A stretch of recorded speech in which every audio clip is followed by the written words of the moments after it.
দেখুন, মন্ত্রীদের একটা দীর্ঘ তালিকা, যে মন্ত্রীরা পিছিয়ে আছেন: বীরবাহা হাঁসদা বিদায়ী বনমন্ত্রী, বিনপুর কেন্দ্রে পিছিয়ে আছেন; ইন্দ্রনীল সেন বিদায়ী কারিগরি শিক্ষামন্ত্রী, সবসময় মুখ্যমন্ত্রীর পাশে যাকে দেখা যেত বিশেষ করে সাংস্কৃতিক অনুষ্ঠানে, চন্দননগর কেন্দ্র থেকে পিছিয়ে আছেন; সাবিনা ইয়াসমিন সেই মোথাবাড়িতে যার কথা নিয়ে বিতর্ক হয়েছিল, সেচ প্রতিমন্ত্রী বিদায়ী, মোথাবাড়ি কেন্দ্র থেকে পিছিয়ে আছেন; সিদ্দিকুল্লাহ চৌধুরী বিদায়ী গ্রন্থাগার মন্ত্রী, মন্তেশ্বর কেন্দ্র থেকে পিছিয়ে আছেন; প্রদীপ মজুমদার বিদায়ী পঞ্চায়েত মন্ত্রী, দুর্গাপুর পূর্ব কেন্দ্র থেকে পিছিয়ে আছেন; পুলক রায় বিদায়ী জনস্বাস্থ্য কারিগরি মন্ত্রী, উলুবেড়িয়া দক্ষিণ কেন্দ্র থেকে পিছিয়ে আছেন; সত্যজিৎ বর্মন বিদায়ী স্কুল শিক্ষা প্রতিমন্ত্রী, হেমতাবাদ কেন্দ্র থেকে পিছিয়ে আছেন; স্নেহাশিস চক্রবর্তী সকালে বলেছিলাম এগিয়ে আছেন, এখন জাঙ্গিপাড়া কেন্দ্র থেকে বিদায়ী পরিবহন মন্ত্রী পিছিয়ে আছেন; এছাড়া ব্রাত্য বসু বিদায়ী শিক্ষামন্ত্রী, দমদম কেন্দ্র থেকে পিছিয়ে আছেন; চন্দ্রিমা ভট্টাচার্য দমদম নর্থ কেন্দ্র থেকে পিছিয়ে রয়েছেন; উদয়ন গুহ দিনহাটা কেন্দ্র থেকে পিছিয়ে আছেন; মানস ভূঁইয়া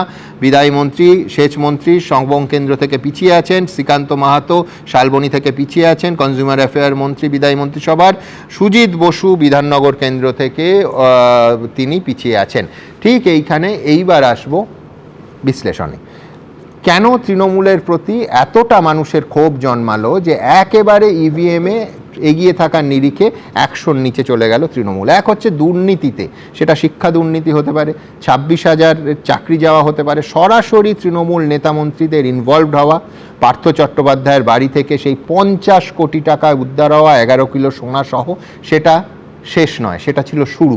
তারপর একের পর এক রেশন দুর্নীতি, তার আগে দুর্নীতিতে রাশ টানতে তৃণমূলের শুধু অনীহা বা অনিচ্ছুক তা নয়, একেবারে সরাসরি দুর্নীতিতে অভিযুক্ত দ্বারা তাদের পুনর্বাসন এবং পরে জ্যোতিপ্রিয় মল্লিকের মতো জেতাহারা তা প্রশ্ন নয়, কিন্তু তার মানে দুর্নীতির বিরুদ্ধে বার্তা মমতা বন্দ্যোপাধ্যায় দিতে পারেননি, সেই জন্য বালুকে অর্থাৎ জ্যোতিপ্রিয় মল্লিককে আবার হাবড়ায় প্রার্থী করা হয়েছে।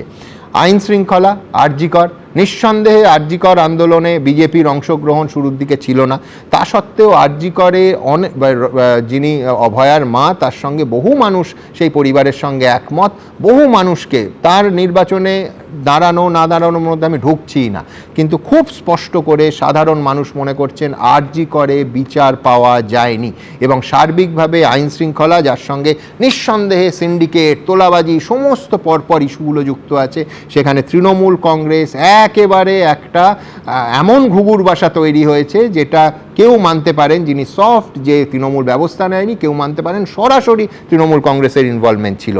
কর্মসংস্থান তৈরির ব্যর্থতা, নিঃসন্দেহে এটা 15 বছরে হয়নি, 80s থেকেই হতে শুরু করেছে।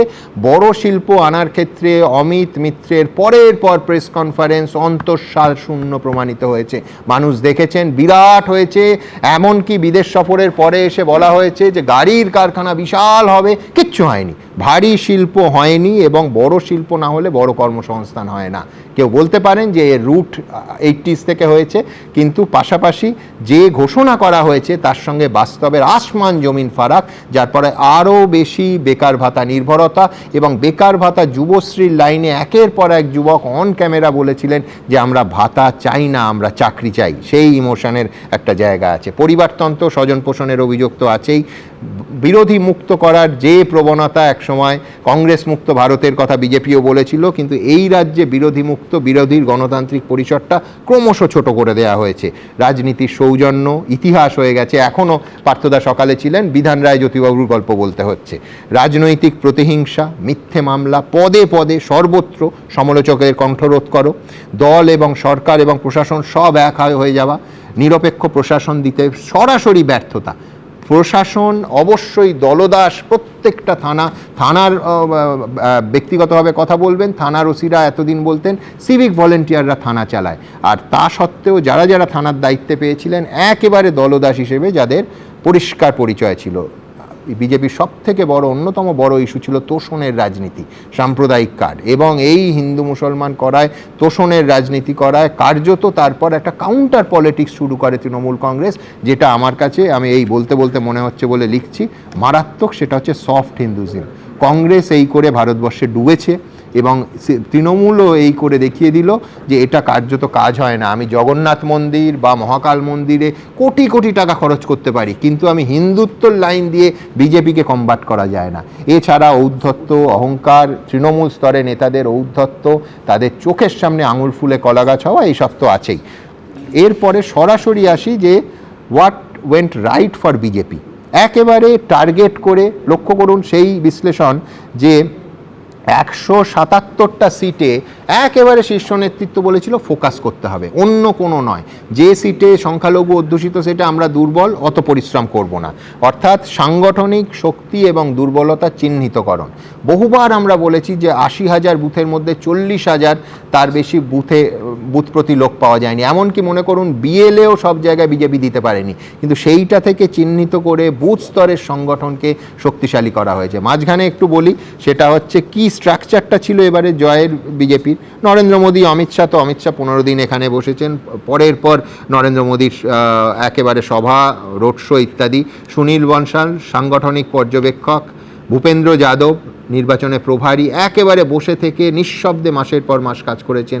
বিপ্লব দেব সহকারী নির্বাচনী প্রভারী বিজেপির, শুভেন্দু অধিকারী, শ্রমিক ভট্টাচার্যরা তো আছেনই।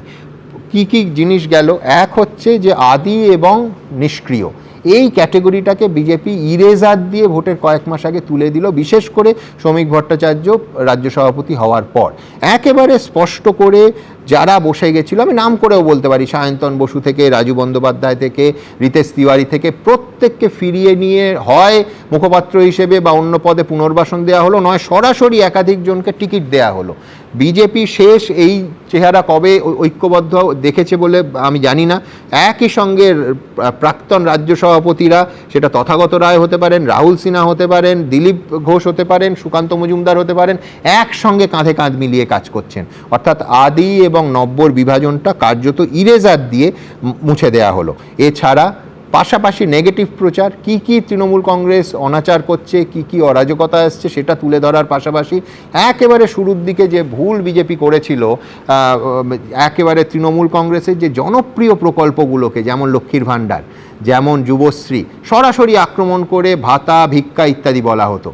লাইন চেঞ্জ হয়ে গেল, সরাসরি তারা বললেন নেগেটিভ প্রচারের পাশাপাশি পজিটিভিটি নিয়ে আসা হলো যে এই একটা প্রকল্প বন্ধ হবে না, বরঞ্চ বিজেপি ক্ষমতা এলে আমরা ডাবল করে দেবো। ওরা 1,500 দিচ্ছে, আমরা 3,000 দেব। মধ্যপ্রদেশে কাজ করেছে, কর্ণাটকে কাজ করেছে, বা মহারাষ্ট্রে কাজ করেছে, এখানেও কাজ করলো। পশ্চিমবঙ্গবাসীর সামনে একটা বিকল্প দেওয়ার একটা চেষ্টা হলো, ভিন রাজ্য থেকে নেতা এনে সেই সংস্কৃতি চাপিয়ে দেয়া, যেটা 21-এ মারাত্মক পর্যায়ে নিয়ে গেছিলেন কৈলাস বিজয়বর্গী, এবারে হলো না। সব থেকে বড় কথা, তৃণমূল থেকে দল বদলি নেতাদের এনে একেবারে চার্টার্ড ফ্লাইটে নিয়ে গিয়ে 21-এর আগে সেই অলিক কুনাট্য রঙ্গ, মুহুর্মুহু তৃণমূল নেতারা আসছেন, মানুষ হতবাক হয়ে যাচ্ছেন, আরে এই নেতার ওপর তো আমার রাগ ছিল, সেই বিজেপিতে চলে গেল।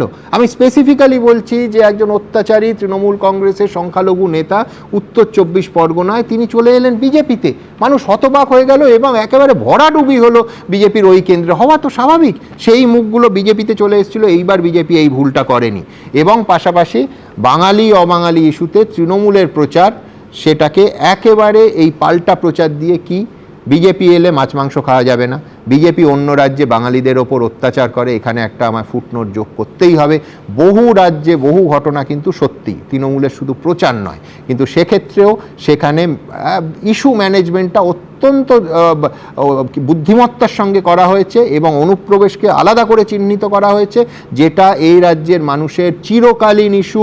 সঠিকভাবে 2005 সালে মমতা বন্দ্যোপাধ্যায় যে ইস্যু তুলে ধরেছিলেন, এবং সেই ইস্যু যে পশ্চিমবঙ্গে আছে, এই 193-তে পৌঁছে যাওয়া বিজেপি একেবারে চোখে আঙুল দিয়ে দেখা যাচ্ছে যে অনুপ্রবেশকে কার্পেটের নিচে লুকিয়ে কোনো লাভ নেই। অনুপ্রবেশ একেবারে মানুষ চায়নি যে পাশের রাজ্যের কোনো বিদেশি সে লুকিয়ে রাতের অন্ধকারে এসে এদেশের ভুয়ো কার্ড নথি তৈরি করে রাতের অন্ধকারে তারা ভোট দিক এবং এদেশের জনপ্রতিনিধিদের নির্বাচিত করুন। এটা অন্যায়, এটা বেআইনি, একেবারে স্পষ্টভাবে বলেছেন বিজেপি তার প্রচারে।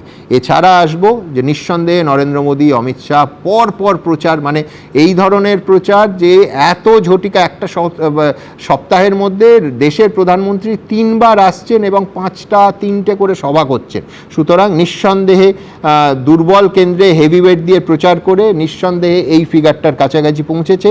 এবং স্ট্র্যাটেজিক্যালি শ্রমিক ভট্টাচার্য আসার পর শুভেন্দু শ্রমিকের যে কোঅর্ডিনেশন, তা থেকে আরেকটা জিনিসও উঠে এলো যে একেবারে অবাঙালি এবং গোবলয়ের হুবহু হিন্দুত্ব নয়, রামের পাশাপাশি কালীকে, দুর্গাকে সমান গুরুত্ব দেয়া। কেউ শুনে হাসতে পারেন, এটা পলিটিক্স। একেবারে এটা পলিটিক্স, কারণ বাঙালি আইডেন্টিফাই করে জয় মা কালী জয় মা দুর্গা স্লোগানের সঙ্গে।